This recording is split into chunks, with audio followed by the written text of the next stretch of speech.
Cool. So firstly off the bat, I really like. So I'll be just trying to pause. Hey guys, so you have to watch the whole come thing. on. I'll just get to little points where I want to give feedback, and I'm doing this. All the coaches, I'm doing it on myself as well, just so don't take it personal. I'm criticizing myself, and if you guys ever want to watch mine and record mine, I'd be very thankful. But obviously, you know, you guys probably don't have the time, so that's why I do it for you too. Come on, hey. We have 2 different zones. This is one pitch. Zone 1, zone 2. We are gonna start doing something easy just to warm up here. Then we are gonna go to the zone 2, and then we are gonna finish with a match. No.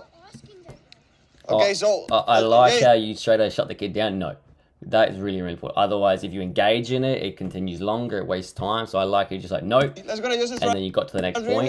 Hey, let's gonna start dribbling. Even that, hey, perfect. That type of stuff is so important. Quickly, just to warm up, dribbling. Really good. Very happy. Dribbling. What is this for?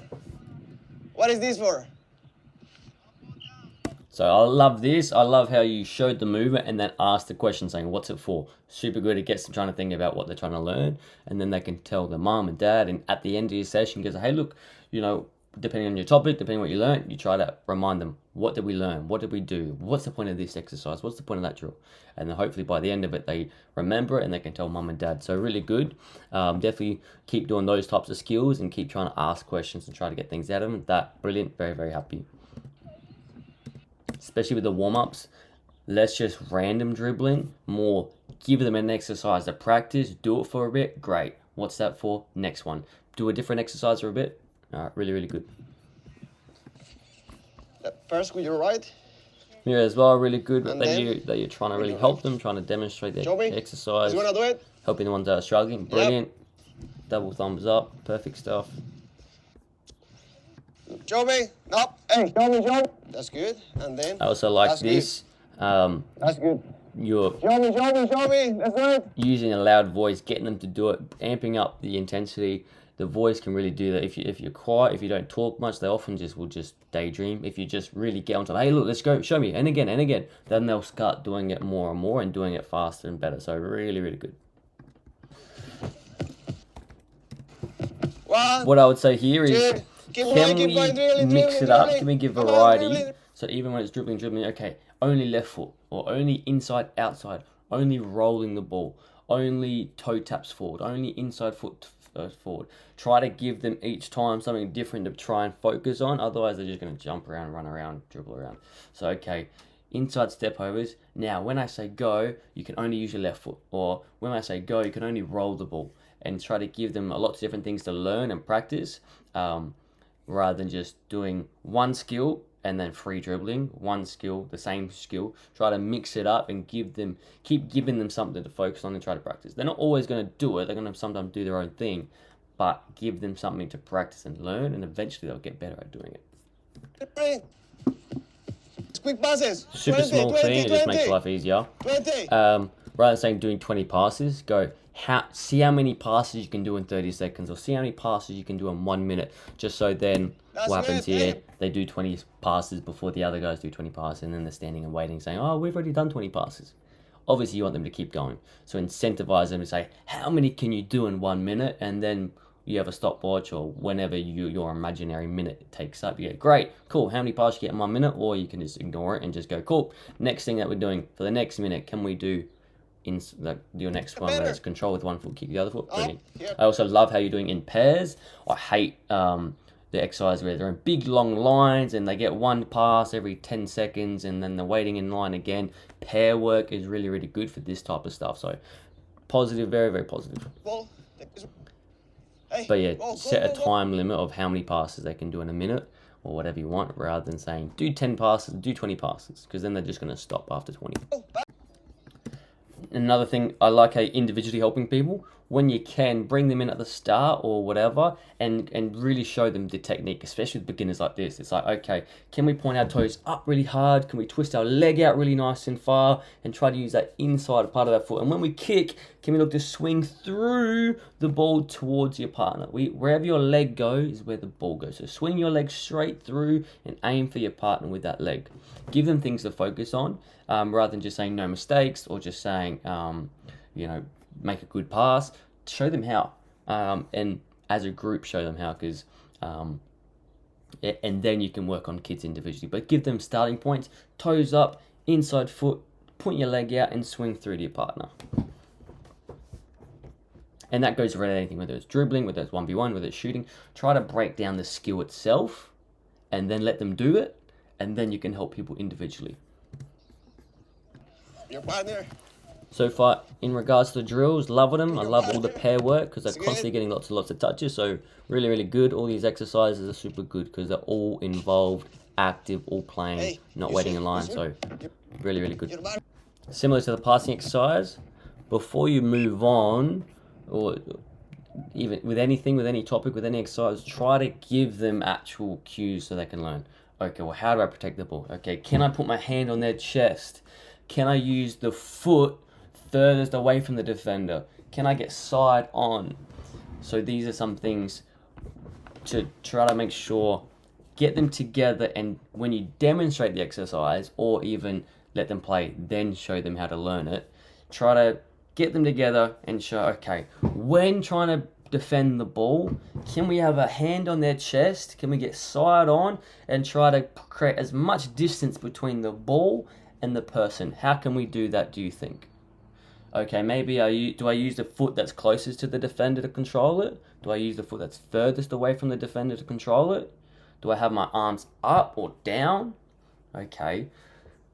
And then they have something to try to practice and learn. So we don't want to just facilitate good exercises. We want to facilitate good exercises and give them information and give them things to try to practice, little pointers, because that's our job as coaches. So love the exercises so far. Can we start implementing coaching points to the whole group? And then if you need, you can nitpick little kids individually. But give them a starting point, even if it's 3 steps. Okay, arm up, use your furthest foot, and create as much distance as you can from the ball to the defender. Or always keep your body between the ball and the defender.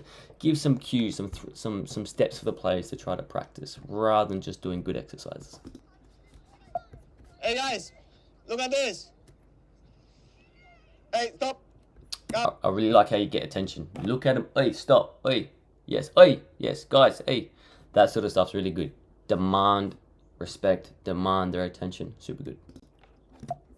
So a good way to get kids moving. Hey, move around the beach.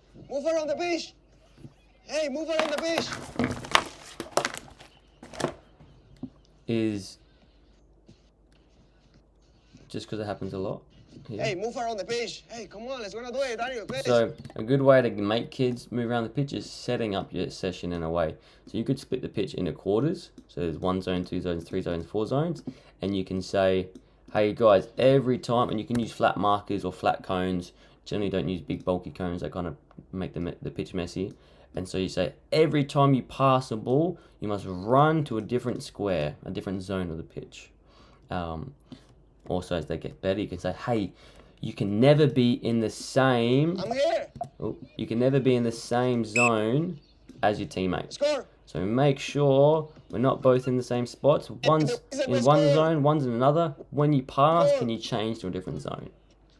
And what you can do is, in pairs, start that exercise with these 4 zones, and say, okay, make sure you're not in the same zone as your partner, and then you can do that pet partner passing drill. And then as you progress, you go, hey, look, do you know the zones that we've just been in? Now, every time you pass, you must change zone. So I pass, change zone, pass, change zone. That's a good way for them to naturally start passing and making runs to different zones.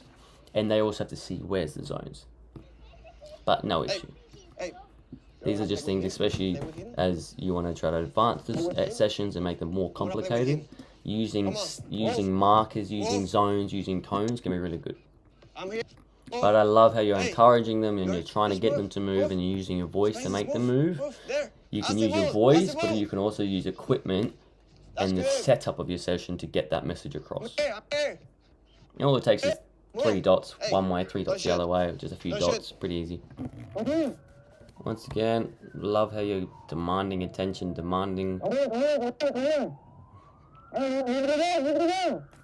The voice is really good. You're not taking no crap from no one. You come here, this is what we're doing. Really good. Hey, if I say pink, what happens? I really like how you explained it, and then you kind of saw they didn't really understand, so you kind of re-encouraged, hey look, and you asked a question. That was really, really good. I would say, rather than just telling them what the exercise is, get them spread out and then demonstrate as you say it. So say everyone spread out, everyone get spread out in a different spot, get away from each other, and then explain the activity by saying, okay, if I say yellow, yellows are in the middle. And then as you're saying, black and pink must keep the ball away from the yellows by passing to each other. And yellows have to try and steal it. And then as you're telling it, you're also showing it with the passes, with the spreading out. Rather than they're all huddled up, you tell them, half of them aren't listening because that's the kids, and then game on. And then they're starting in a bad position. They're all huddled up. It's a bit of a mess. So spread them out, get them in their starting position, spread out everyone, and then explain it as you're talking, and you're going to get more of their attention. Plus, not many footballers are listening learners. They're seeing and doing learners.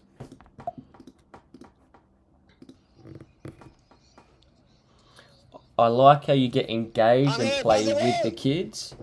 I would just say, try to see, there's too much time in between the ball going out and it getting restarted. What I would say is, what we all get the coaches do, before your session starts, get 1 billion balls. Everyone grab a ball each, bring them here. Then you as the coach, if you want to get involved in the game, good. Grab 2 or 3 in your hands and then play. Ball goes out, throw another one in. Ball goes out, throw another one. Once you're about to run out, just stop playing with them for a bit. Let them play that last ball, the second ball. Collect some more, and then you can join in again. We don't want to be playing with one ball. The ball gets kicked out, then we're waiting for the ball to get collected. You get it back, you reset, it takes too long. Have a bunch, all the balls in one spot. You can feed them in. If you want to play with them, cool, play with them. Grab the balls in your hand, play with them. As you run out, grab some more. Just so the game's flowing really, really quickly. The parents really appreciate that. Parents don't like to see the game stopping and starting. We get lots of feedback saying, oh my God, I love how you just keep feeding the balls in. So we've got to do that. It's out. Hey, guys. And for example, Come on. if it goes out, then you blow your whistle, hey, new ball's in. And they get used to doing that. As soon as it goes out, they get used to a new ball's coming. Come on. Can see how it's stopping. We have to get it back in. Especially with beginners, the ball's going to go out all the time. And it's good that you're getting involved because you can stop it from breaking down all the time. You can actually make the passes that make them keep possession. So totally fine with playing with them. Just have like 2-3 balls in your hands, like just holding it here. As you're running out, just go collect some more and keep going. When you run out of balls completely, hey, everybody, grab a ball each, grab 2 balls each, bring them back to the pile, and then you go again. Another good version of this game, especially when you've got a beginner group like this, is just have all blacks versus 2 defenders. 2 defenders steal the ball, score on any goal. Blacks, make 20 passes, or make 10 passes, or make 10 passes and score. Whatever it may be. Just because especially these beginners, it's a really good exercise, especially for better players, older players. But because they're beginner, they're now having to focus on, okay, who's in the middle? Okay, is pink on my team? Is black on my team? Is yellow on my team? While they're still learning about how to be an option, where to move, how to find a pass, how to control a ball. So because they're more on the beginner level, we don't want them, their focus to be on who's on my team. We want it to be focused on how do I be an option for my teammate. Okay, if I'm the defender, okay, can I win it and score? Because that makes me want to really win the ball as well. So giving the defenders the way to win it and score is important as well.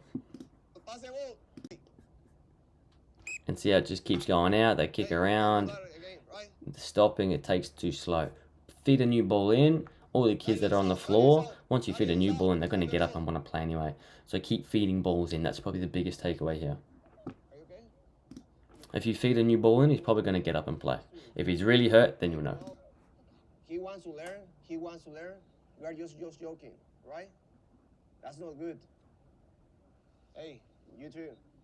Otherwise, I will call the coach. Go home, right? It's enough. Don't waste his time. He wants to learn. He wants to learn. He wants to learn, right? One more, and you are out of the training, right? Hey, you play so good. But take advantage of your skills. Don't waste your time. Right? Let's gonna play serious, guys. Don't hear the ball. Really good. Love that. Love that. And one, that's brilliant. Totally love that. And you'll find once you start doing these little things like feeding balls in quicker, behavior gets better because there's no time for them to muck around because there's always a new ball in. So definitely have a pile of balls, keep feeding them in. They'll make your life better for the kids' behavior, but also the quality of training because they're playing more rather than constantly every time the ball goes out, you're stopping playing. So that's a massive thing that we need all coaches to do. So just piggybacking on what I said before with the yellows and the greens and the blacks, it also takes away your energy because you're having to coach the rules of the game. You're gonna have to. All your vocalness is constantly like, okay, pink's in now, yellow's in. No, guys, it's now yellow's in. No, it's black's in. Hey, blacks, do you understand the game? So you want to try to eliminate as much of that as possible. So then you can start talking about, hey, look, when your teammate's got the ball, can you move far away into a pocket of space so the ball can go to you with a pass? Okay, can you get into a passing line when your team has it? Okay, when we have the ball and you pass it, can you make a movement just like we did with the passing game before? Every time you pass, you move to a different area. At the moment, you haven't been able to coach anything. You've been dealing with bad behavior and trying to work out who's the defenders. It's a good exercise. I love the possession exercise. You could do literally this exercise without the different colors. You could just do 2 defenders, 5 attackers, and just swap the 2 defenders every now and then. And you could do that each week and I'd be happy because these kids need it. They really need to learn how to keep shape. Can we make a diamond? Can there be a midfielder within the diamond? Okay. Can we make sure there's big gaps between us? Can we use our passes? Can we control the ball away from the defender? With your first touch, before you receive, can you know where the defender is and where your teammate is? That's the type of information we want the kids to learn. So setting up your exercises, keeping in mind the level of your kids so that it's so simple where they get it quickly. They don't need to think about the rules. They just need to think about how to play better and how to implement the coaching points that you're letting them know. So yes, hopefully that made sense. Make it simple. Make it easy for both you and the players so that all your time and energy and all their time and energy can be thought on how can I play better rather than how can I make the game flow with the rules. Plus, obviously, put all the balls in one spot like mentioned before. This stuff I don't mind, totally fine. No dramas with me. As long as it doesn't go for too long. No problem having a little physical aspect of your training sessions. No issues. We were in Spain and they did this a lot. They did a physical education part of the session. So no dramas with that. Obviously just keep it high intensity, engaging, really good. Thank you for taking the feedback about the goalkeepers, really, really good.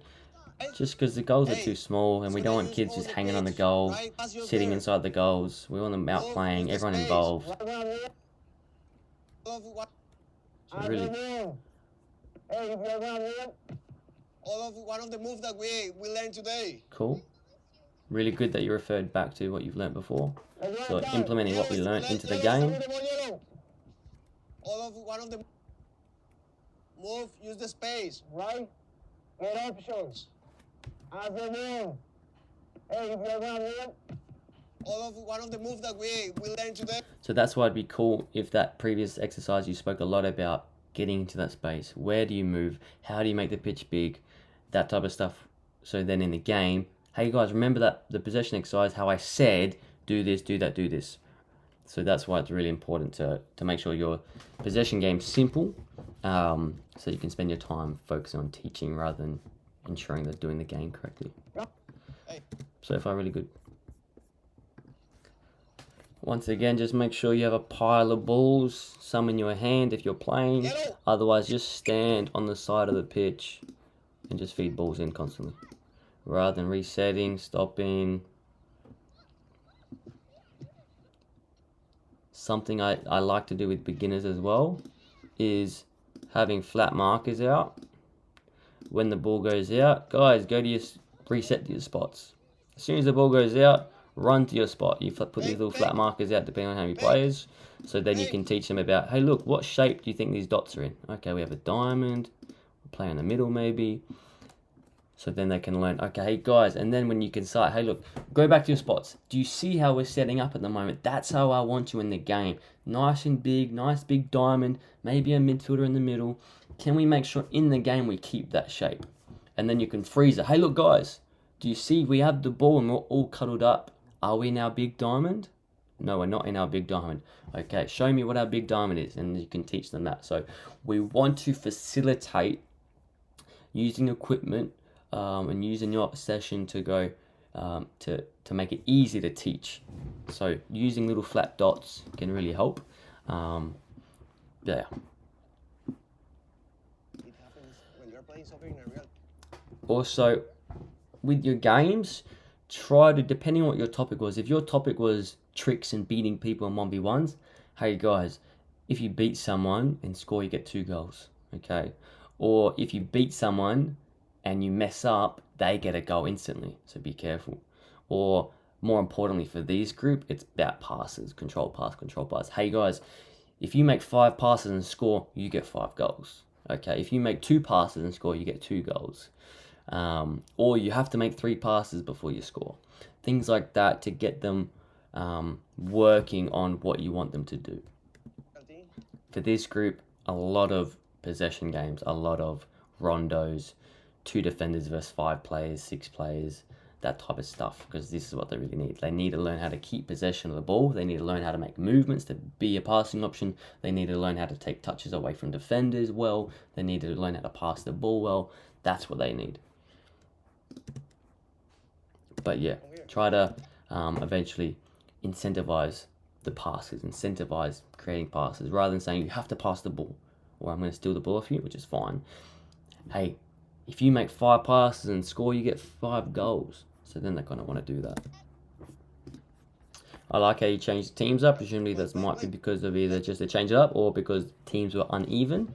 Definitely change it up to make skill levels even. So that's really good. If there's a kid that's too good in your group and he's just dripping past everyone, scoring all the time, let me know. We'll move him to a higher group. So always let me know if there's a kid too good. Or a kid really bad, we move him down. If there's a kid really good, we move him up. We want all your kids to be the same skill. The video cut off. Just make sure, I didn't get to see, but at the end of your session, just make sure you bring them all in and ask them questions. Hey, look, today, what was today about? To be fair, today wasn't an exact amount of focus. You could say it's probably about passing. That's really good, passing, controlling.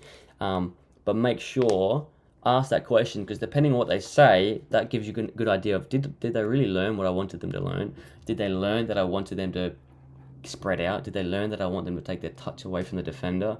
Did they learn about holding, how to protect the ball, what skills to do? So make sure, one, you have an idea of, by the end of the session, I want them to be able to answer this question or these questions or know how to do this topic. So then it gives you an idea of what you want to coach, and it gives you feedback when you ask the question at the end, what was today about? What did you learn? If they say nothing, that reflects on maybe your message didn't get across, and then you know how to improve as a coach.